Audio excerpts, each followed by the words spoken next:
After everything that went down in the offseason, the Brooklyn Nets have found a way to start their season 1-4. And although I haven't hit the panic button just yet, my hand is on it. So New York Post Nets reporter Brian Lewis is here to help us make sense of what is going on in Brooklyn. Now, Brian, at 1-4, it's easy to point fingers, and we're media, so it's even easier for us to point. So who or what's to blame for such a slow start?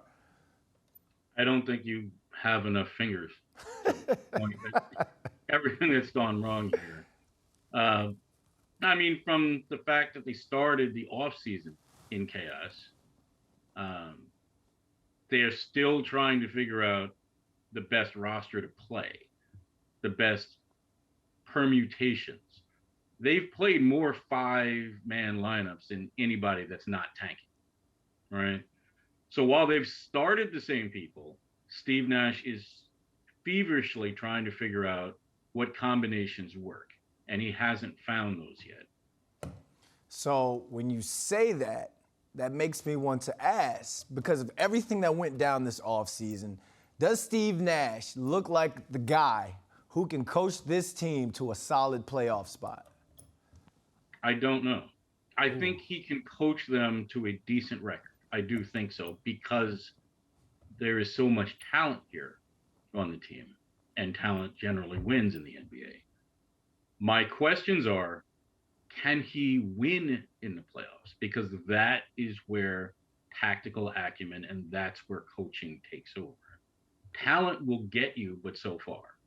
But when you are in the Eastern Conference Finals, which they have never proven they can reach, now you're talking about coaching.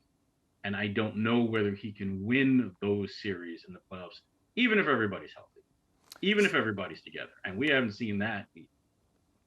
So let's backtrack and talk about some of this talent. I mean, KD's looking like KD, Kyrie's looking like Kyrie out there, but how's Ben Simmons fitting in, and what's your 5-game grade for Ben Simmons on this new squad?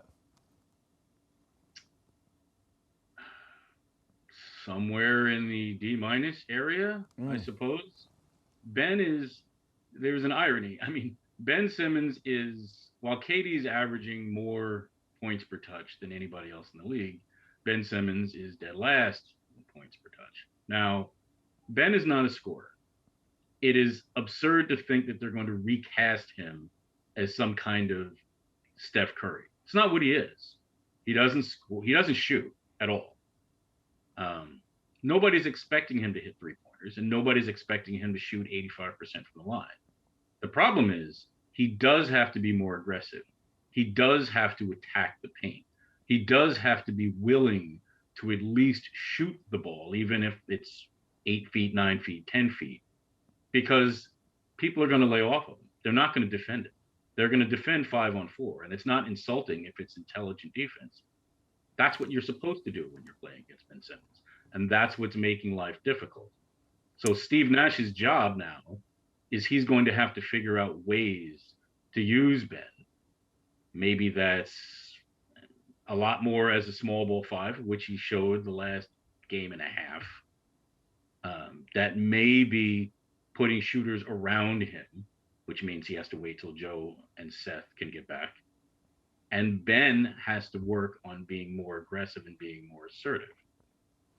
So that sounds like some of the problems that he had down in Philly. But, I mean, it's early in the season. Hopefully he can get acclimated to this team, get his confidence in that jumper back. One thing that I wanted to kind of raise this question to keep my eye on is Cam Thomas.